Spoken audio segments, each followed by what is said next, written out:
ऐसी 3 चीज़ें जो अगर आप किसी आर्किटेक्ट को हायर कर रहे हैं अपने घर को बनाने को लेकर, तो एक ये मेजर कंस्ट्रेंट आपने देखा होगा इंडियन सोसाइटी में कि वास्तु इनकॉर्पोरेट करना बहुत मैंडेटरी है। एक एग्जांपल दूं मैं तो एलोरा में एक टेम्पल है, कैलासा टेम्पल।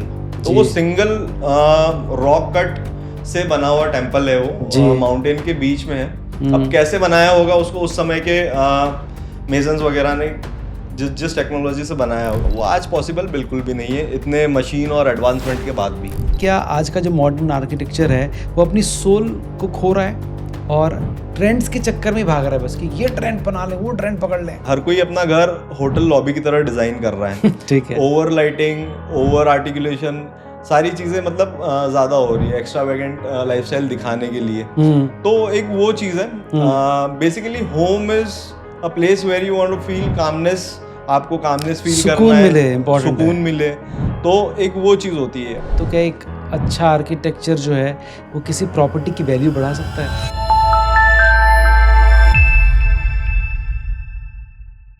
एक खूबसूरत घर वही है जो आराम दे भाई साहब, और उसी कंफर्ट के साथ बैठ के हमारा आज का ये पॉडकास्ट हम शूट कर रहे हैं एक आर्किटेक्ट के साथ में। निशान इनका नाम है, जो कि शहर के कई सारे लोगों को खूबसूरत घर दे चुके हैं। सबसे पहले बहुत स्वागत आपका द नवनीत शो पर भाई। I feel so glad to be here with you Navneet ji. तैयार हैं मेरे सवालों के जवाब देने के लिए? बिल्कुल बिल्कुल। ये सबसे पहला क्वेश्चन ये है, ऐसी 3 चीज़ें जो अगर आप किसी आर्किटेक्ट को हायर कर रहे हैं अपने घर को बनाने को लेकर, तो आपको दिमाग में रखनी चाहिए। वैसे तो बहुत सारी चीज़ें होती है, बट मेन अगर हम फोकस करें तो क्लाइंट को अपनी नीड समझना ज़्यादा ज़रूरी है कि वो घर किसके लिए बना रहा है, किस लिए बना रहा है। ठीक है। तो अगर उसका पैरामीटर सेट है कि भाई मेरी फैमिली 4 लोगों की है, इन लोगों के लिए मेरे को घर बनाना है, एक्सपांशन करूंगा तो 5 हो जाएंगे, ठीक है, तो उसके अकॉर्डिंग उसको घर चूज करना चाहिए कि मेरे को कितना square feet of area development करना है, मेरी रिक्वायरमेंट्स क्या रहेगी, मेरी एक्टिविटीज क्या क्या है, मुझे घर से कितना ऑपरेट करना है, कितना बाहर से ऑपरेट करना है, तो उसके अकॉर्डिंग स्पेसेस और साइजेस वगैरह वो डिसाइड करे पहले। सेकंड चीज होती है कि वास्तु को कैसे इनकॉर्पोरेट करना है, मतलब कितना वास्तु से इनकॉर्पोरेट करना है अपने डिजाइन में। ठीक है। तो एक ये मेजर कंस्ट्रेंट आपने देखा होगा इंडियन सोसाइटी में कि वास्तु इनकॉर्पोरेट करना बहुत मैंडेटरी है। बिल्कुल सही कहा। तो वो चीज होती है। एंड थर्ड थिंग इज के अथॉरिटी से परमिशन वगैरह लेना उसे, और कहाँ पे घर बना रहा है वो, क्या कॉस्टिंग आने वाली है उसकी, इन सारी चीज़ों पे ओवरऑल उसका फोकस होना चाहिए। ठीक है। आजकल मिनिमलिज्म का ज़्यादा काम चल रहा है मार्केट में कि कम में ज़्यादा दिखाया जाए या उसको दिखाया जाए, क्या लगता है इसका फ्यूचर कैसा है? मिनिमलिज्म आज का टर्म नहीं है, it's been use from 1800s, मतलब 1875 से ये कंसेप्ट इंट्रोड्यूस किया था मेरे फेवरेट आर्किटेक्ट ने, मीस वैन डर रो, जर्मन आर्किटेक्ट हैं वो। ओके। और उनका कहना था लेस इज मोर, कम ही ज्यादा है जी। तो वहीं से ये ट्रेंड चालू हुआ था। और मिनिमलिज्म अच्छा है, बट बिना कंटेक्स्ट के अगर इसको किया जाए तो कई बार ये खोखला लगता है, मतलब एग्जांपल दीजिए प्लीज आप। हाँ एग्जांपल दीजिए, वही कह रहा हूँ मैं आपसे। हाँ एग्जांपल, जैसे खाली रूम है, उसमें एक काउच है और एक एम्प्टीनेस लग रही है, डलनेस लग रही है, बिना कंटेक्स्ट के कर रहे हैं उसको हम, वो रिलेट नहीं कर पा रहा है कि वहां पे वो नेचर के साथ कैसे रिजेंबल कर रहा है या उसके आउटसाइड व्यू के साथ कैसे रिजेंबल कर रहा है। तो एक मिनिमलिज्म। एक और चीज आती है अर्बन फैब्रिक की, आती है कि पास में अगर आपके ट्रेडिशनल हाउसिंग वगैरह हो रखी है, आपका अर्बन कंटेक्स्ट अगर देखा जाए तो ट्रेडिशनल है, आसपास आपको पुराने जैसे कॉलोनियल, ब्रिटिश कॉलोनियल टाइम के बिल्डिंग्स है या फिर मॉडर्न बिल्डिंग्स है, तो उसके बीच में एकदम से आप कुछ अलग बना देंगे तो वो यूएफओ टाइप दिखेगा। तो वो चीज होती है। तो context is very necessary in any design. तो वो समझना सबसे इम्पोर्टेंट है। बिल्कुल बिल्कुल। राइट। अच्छा, जब हम वर्ल्ड आर्किटेक्ट की बात करते हैं, दुनिया में बहुत खूबसूरत चीज़ बनी हुई है, अगर मैं आपसे पूछूं एज आर्किटेक्ट, आपको लगता है कौन सी चीज़ ऐसी है जो बिल्कुल नायाब है? हर किसी के लिए पर्सनल चॉइस होता है उसका आर्ट मोमेंट। आर्ट मोमेंट का मतलब होता है कि उसको किस तरह की कला पसंद है। ठीक है। तो किसी को अगर बरोक स्टाइल की पसंद है, किसी को मॉडर्निज्म पसंद है, अगर वो उसे मॉडर्निज्म पसंद है तो ब्राजीलिया देख ले सिटी, ठीक है। तो वो पूरी मॉडर्निज्म पे बनी हुई है। अगर उसे फ्यूचरिस्टिक डिजाइन्स वगैरह पसंद है तो एमिरेट्स हो गया, दुबई हो गया, वहाँ जाके देख ले, जैसे फरारी वर्ल्ड म्यूजियम वगैरह है, तो वो सारी चीज़ें होगी। और मिड सेंचुरी मॉडर्निज्म में इंटरेस्ट रखता हो तो चंडीगढ़ चले जाए, अपने यहाँ पे लोकली है। ठीक है। और इट डिपेंड्स, मतलब it, but my personal choice is I like Hindu architecture more. I was always fascinated with कैसे काम करा होगा इन लोगों ने उस समय में। जब एक एग्जांपल दूं मैं, तो एलोरा में एक टेम्पल है, कैलासा टेम्पल, तो वो सिंगल रॉक कट से बना हुआ टेम्पल है, वो माउंटेन के बीच में है। अब कैसे बनाया होगा उसको उस समय के मेजन्स वगैरह ने, जिस टेक्नोलॉजी से बनाया होगा, वो आज पॉसिबल बिल्कुल भी नहीं है, इतने मशीन और एडवांसमेंट के बाद भी। हाँ, ये बहुत बड़ी बात है। उस चीज को देखते हैं तो आज भी रोंगटे खड़े होते हैं कि ये सोचा कैसे होगा। हाँ, it's a wonder, it should be 100%। In fact वो अकेला नहीं, इस तरह के हमारे हिंदुस्तान में और भी बहुत सारे टेम्पल्स हैं बिल्कुल, जिनको देखकर आप अपने दांतों तले उंगली दबा दें कि सोचा कैसे होगा। एक सूर्या टेम्पल हो गया, कोणार्क हो गया, तो ये अलग अलग साउथ के तो बहुत सारे मंदिर इस तरह के। बिल्कुल ठीक कहा। We already have like rich architectural history Indian context में, अगर बात करें हिंदू कंटेक्स्ट में, तो बहुत अच्छे अच्छे पुराने मॉन्यूमेंट्स वगैरह रहे हैं। बिल्कुल ठीक कहा। अच्छा, मुझे बताइए कि क्या आज का जो मॉडर्न आर्किटेक्चर है वो अपनी सोल को खो रहा है और ट्रेंड्स के चक्कर में भाग रहा है, बस कि ये ट्रेंड बना लें, वो ट्रेंड पकड़ लें? इसको ऐसे समझ सकते हैं कि मॉडर्न आर्किटेक्चर में इंसान क्या सोच रहा है कि वाइट वॉल्स हो, बड़े ग्लासेस हो जी, एम्प्टीनेस हो स्पेस में, क्लीन दिखे सब कुछ।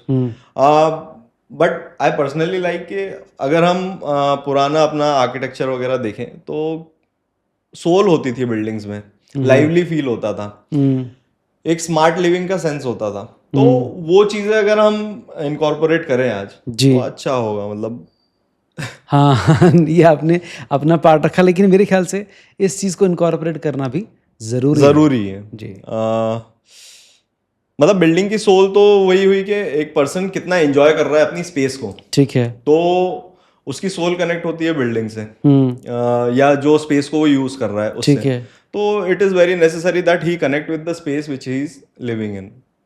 मतलब आजकल आप देखेंगे तो चीजें काफी आर्टिफिशियल लगने लगी है, नेचर से कनेक्ट नहीं हो पाता है। हर कोई अपना घर होटल लॉबी की तरह डिजाइन कर रहा है, ठीक है, ओवर लाइटिंग, ओवर आर्टिकुलेशन, सारी चीजें मतलब ज्यादा हो रही है, एक्स्ट्रावेगेंट लाइफस्टाइल दिखाने के लिए। तो एक वो चीज है, basically home is a place where you want to feel calmness, आपको कामनेस फील करना है, सुकून मिले, तो एक वो चीज होती है। अगर आपको अपनी सोल को नेचर के थ्रू कनेक्ट करना है, और मतलब इट डिपेंड्स कि आपका नीड क्या है स्पेस से, बट स्टिल हमें प्रिमिटिव एजेस में अगर देखा जाए तो पहले सब कुछ नेचुरल होता था, स्टोन मशीनरी होती थी, मतलब विंडोज भी नहीं होते थे, ग्लास विंडोज भी नहीं होते थे, ठीक बात है। इंसान डायरेक्ट नेचर से कनेक्ट भी कर पाता था, एक उसको पर्टिकुलर टाइम मिलता था, सुकून मिलता था। तो वो चीज है, अगर हम वही सॉल्यूशंस वगैरह आज लेके आए अपने मॉडर्न आर्किटेक्चर में तो एक अच्छा रहेगा। तो आजकल के आर्किटेक्ट जब हमारे पास आते हैं तो वो जो डिजाइन लेकर आते हैं उनको देखकर ऐसा लगता है कि वो हमारे लिए नहीं क्रिएट कर रहे हैं, वो इंस्टाग्राम के लिए क्रिएट कर रहे हैं ताकि वो इंस्टाग्राम पे वायरल हो जाए। सच बोल रहा हूँ ऐसा? बिल्कुल, definitely today's world it's all show off, मतलब सारी चीजें सोशल प्रेजेंस और इन सारी चीजों के लिए की जा रही है। इनफैक्ट आदमी घर भी ऐसे बनवाना चाहता है कि वो कितने इजीली अपने घर को शो ऑफ कर पाए इंस्टाग्राम पे, यूट्यूब पे। बिल्कुल, आजकल नेबर्स में इतनी कंपटीशन है कि भाई इसका घर ऐसा बना है तो मेरा थोड़ा ज्यादा ही बनना चाहिए, मेरी हाइट ज्यादा रहना चाहिए, इसके घर में इतने का शैंडलियर लगा है तो मेरे घर में +1 होना चाहिए, तो वो सारी चीजें रहती है।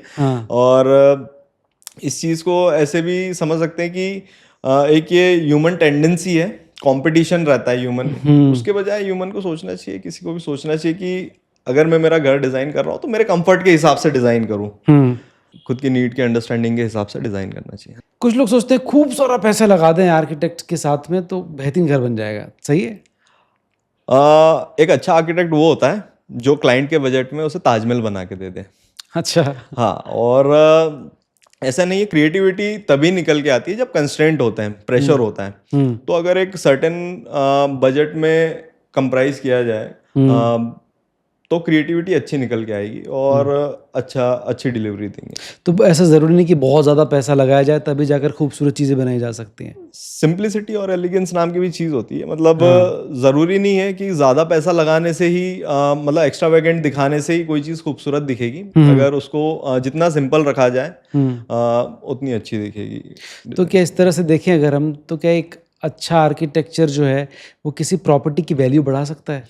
बिल्कुल बढ़ा सकता है। जैसे सपोज ABC हाउस है और उसमें से एक B हाउस है जिसका डिज़ाइन ज़्यादा अच्छा है, ज़्यादा मॉडर्न है, वो एक बहुत ही अच्छी वाइब क्रिएट कर रहा है उस एरिया में, तो ओवरऑल एरिया का भी रेट बढ़ाएगा और खुद का तो वो डिमांड में रहेगा ही। तो रियल एस्टेट में एक ये फैक्टर है कि ज़्यादा अपनी चीज़ को आप कैसे प्रेजेंट करते हो। आजकल ग्रीन बिल्डिंग, सस्टेनेबल डिज़ाइन जो है ये आजकल बहुत ट्रेंड में है। क्या ये महंगे होते हैं और लॉन्ग टर्म में इसके क्या फ़ायदे होते हैं? लॉन्ग टर्म बेनिफिट्स तो होते ही हैं, जैसे कार्बन एमिशन वगैरह पे कंट्रोल रहता है और आसपास के हीट इंडेक्स जो होता है उसको कम करता है, बट महंगा और सस्ता नहीं होता है green building. Green building design पे डिपेंड करता है। आप वो सारी चीज़ें जो एक ग्रीन बिल्डिंग में चाहिए होती है, जैसे आपको नेचुरल लाइट ज़्यादा से ज़्यादा डालना है बिल्डिंग में, तो आप पैसिव डिज़ाइन के थ्रू भी इनकॉर्पोरेट कर सकते हो। जैसे नॉर्थ लाइट ले लिया आपने, पैसिव डिज़ाइंस के थ्रू भी आप विंड डायरेक्शन को स्टडी करके अपने स्पेस में इनकॉर्पोरेट कर सकते हैं। आर्टिफिशियल आपको मतलब ज़रूरी नहीं है एयर कंडीशनिंग लगाने की ज़रूरत होना चाहिए हर स्पेस में, और लाइट्स के लिए आर्टिफिशियल लाइटिंग होना चाहिए। तो ऐसे आप सॉल्यूशन प्रोवाइड कर सकते हैं। वैसे इसके लिए एक काउंसिल भी बना हुआ है IGBC करके, इंडियन ग्रीन बिल्डिंग काउंसिल, जहाँ से सर्टिफिकेशन ले सकते हैं। अच्छा, ग्रेट ग्रेट। स्मार्ट होम्स जो होते हैं आजकल, ये इनका भी बड़ा ट्रेंड है, तो स्मार्ट होम्स स्मार्ट हैं या सिर्फ गैजेट से ओवरलोडेड हैं? हाँ, स्मार्ट होम से ज़्यादा हम डिफाइन करना चाहेंगे स्मार्ट लिविंग। तो smart living is more important. Gadget से तो वैसे स्मार्ट होम्स ओवरलोडेड, जैसे स्मार्ट गैजेट्स आ गए हैं, आप ऑटोमेटिकली अपने कार में और आप घर पे AC ऑन करना चाहते हैं तो वो ऑन हो जाएगा। ठीक है। आपके RFID से गेट खुल जाएगा आपका, मतलब बहुत सारे सॉल्यूशन है, ऑटो लाइट कट हो जाएगा। ठीक बात है। तो ठीक है, कहीं हद तक ये ठीक है, बट गैजेट से बहुत ज़्यादा ओवरलोड कर दिया गया है। स्मार्ट लिविंग पे हमें ज़्यादा ध्यान देना चाहिए बजाय स्मार्ट गैजेट्स पे। राइट। हर इंसान की, हर प्रोफेशन की अपनी एक रिस्पॉन्सिबिलिटी होती है, सोशल रिस्पॉन्सिबिलिटी। क्या एक आर्किटेक्ट को ऐसे प्रोजेक्ट्स लेने चाहिए जो कि एनवायरनमेंट को डैमेज करते हो? देखिए, वैसे तो एग्रीकल्चर भी एनवायरनमेंट को डैमेज कर रहा है। हमने ट्रीज काट काट के आज बड़े बड़े खेत बना दिए हैं और एनवायरनमेंट तो हमारी हर डेली एक्टिविटीज से कहीं ना कहीं डिस्टर्ब हो ही रहा है। बट क्वेश्चन ये है कि हम इसे कैसे अप्रोच करें। अगर एथिकली अप्रोच करेंगे तो कैसे करेंगे? और तो हम कहीं हद तक मतलब एनवायरनमेंट को सेव कर सकते हैं। ठीक है, तो क्या तरीके हो सकते हैं इससे हम लोग करें और एनवायरनमेंट को भी बहुत नुकसान ना हो? जैसे हमें सिटीज़ का एक्सपांशन वगैरह सोच समझ के करना चाहिए। जैसे अपने ग्रीन बफर जोन्स हैं सिटी के बाहर जो होते हैं, जी। हम एक्सपांड करते जा रहे हैं, ग्रीन बफर जोन्स काटते जा रहे हैं, सिटी में ऑक्सीजन कम होते जा रहा है, ब्रीदेबल एनवायरनमेंट नहीं बचा है। तो वो सारी चीज़ों पे भी हम ध्यान दे सकते हैं। और कुछ पैसिव डिज़ाइन सॉल्यूशंस भी हैं उन पे, जैसे जिसकी मैंने बात करी थी पहले, तो उस पे भी हम काम कर सकते हैं। राइट। तो छोटी छोटी चीज़ें इसके ऊपर काम होना ही चाहिए। बिल्कुल बिल्कुल। राइट। घर बनवाते समय लोग कौन सी गलती सबसे ज़्यादा करते हैं आपके अकॉर्डिंग?